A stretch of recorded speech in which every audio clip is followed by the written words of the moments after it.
hyökkäystä.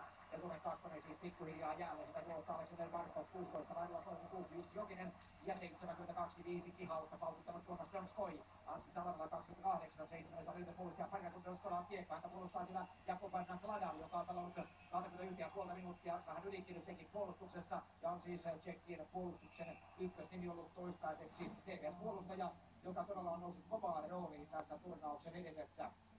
Roman Jervenka tämän kevään Venäjän mestari Pietari pelaaja siinä valmentajat todellakin Vladimir Rusitska, erikoitunut valmentaja, oli voittamassa myöskin Tšekin historian olympiakultaa 98, jolloin NHL-pelat olivat ensimmäistä kertaa mukana tuossa turnauksessa ja silloinhan Jaromir Jaager oli jo mukana pelaajana. Jarkko Jumanen Suomalais aloittajainen 71 Antti Wiström ja 71 Komarov laita hyökkääjä ja puolustaja parina 63 kokenut pari 63 Tomi Jaakola ja 55 on kohtavaa valmiiksi puolustukseen ja näin kiekkoa sitten Peter Czaslavalla. 36 Czaslava, 23 Andrei Nemec ja hyökkäys 43 Jan Kovac. Ja katsotaan, siellä on otettukin kenttä, jossa pelaavat nyt sitten Yuji Novotny. Ja Novotnyn kanssa onpa yllättävää kyllä, Novotny, Jaager ja kolmantena linkkinä katsotaan kuka siellä nyt sitten on. Eli siellä on pikkuisen muutoksia tehty.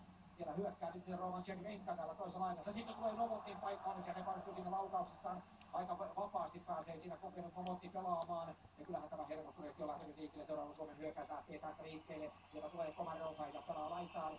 Sieltä pyrkii sitten laukaisupaikka Antti Wiström, joka yhdessä pelissä oli tuossa mukavasti Jaager. Numero 5 kertaa Udalan NHL runkosarjan pistepörssin voittanut pelaaja. Rinne komputtaa se Tuukka Mäntylältä. Mäntylä ja 2 Jyrki Jokipakka puolustaja parina hyökkäys kolmikkona sitten Pesonen. Kemppainen ja Pesonen pääsee loistavasti pelaamaan Kemppaiselle. Ja Kemppainen tulittaa siitä välittömästi. Se oli ensimmäinen kova paikka. Ja kolmantena liikkeelle Juha-Matti Aaltonen. Jokipakka avaa aika vaarasti tuoda, kun Suomen puolustustakin hän voi myrttää. Laidasta ajaa sisään Suomen alueelle. Siellä seuraa myöskin Dominique Simon ainoa ensikertainen Tšekin joukkueessa. Siinä se kertoo vähän siitä, miten Tšekki on joukkueensa rakentanut, kun Suomella tulee 8 ensikertalaista ja me Pesonen kiekkoon. Voi yrittää hänen kimppuunsa. Voi yrittää pelata myös hyvässä liikassa kärkissä 20 ottelua, mutta ei saanut sitten lopulta pelipaikkaa sieltä ja palasi takaisin. On pelannut parin viimeisen kautta Bratislavan joukkueessa. Jakob Grejtjik, Örebron puolustaja, 3 minuuttia kohta pelattu ottelun ensimmäistä erää, numerot ovat 0-0, siinä oli yksi erinomainen maalintekopaikka ja avautui Joonas Kemppaiselle, joka on nakuttanut jo 9 tehopinnaa tässä turnauksessa. Pitkä avaus sinne Tšekkien nopeasti kiertosuuden alueelle ja Satovic veto lähtee ja menee vaarallisesti Pekka Rytten jalkojen välistä, mutta menee ohi maalin Kontiolan puolustukseen nopeasti Naklaudin kautta.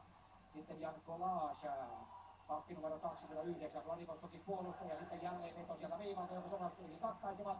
Siellä on Nakladalin mailla suomalaispelaaja Suomen ruudun kaivossa. Petri Kontiola ajaa sisään laidasta.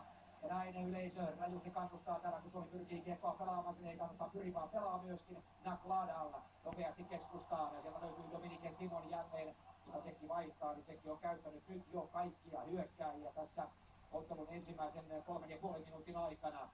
Tuolta pikkuhiljaa jälleen kentälle Aleksander Barkov johtava kentällinen Barkov, Jussi Jokinen, Florida kaksikko. Ja nyt sitten varmasti on mielenkiintoa sikäli, kun Papa Jaager pelaa Tšekin puolesta, niin Jaagerhan siirtyy loppuvaiheeksi Floridaan ja myöskin järjesteli Barkovin sitten hyvään pelituntumaan. Klevisin poikittain syöttö, sieltä ajaa sitten seuraavana Suomen alueen Martin Eriake jättää siihen sitten uudestaan. Tällä kertaa puolustajan paikalla nousua Czaslavalla ja Sobotka oli yhdessä ja Pekkarinen katkaisee varmasti tämän tilanteen. Joka tapauksessa siinä vähän näyttöä siitä, miten ne nopeasti Tšekki pystyy tilanteita rakentamaan. Peter Czaslavaa joukkueen kokenutta kalustoa parantin tuotiin, kun hyökkäänsä alueelle jättäisi Czaslavalle ja tämä maalin eteen Vladimir Sobotkalle.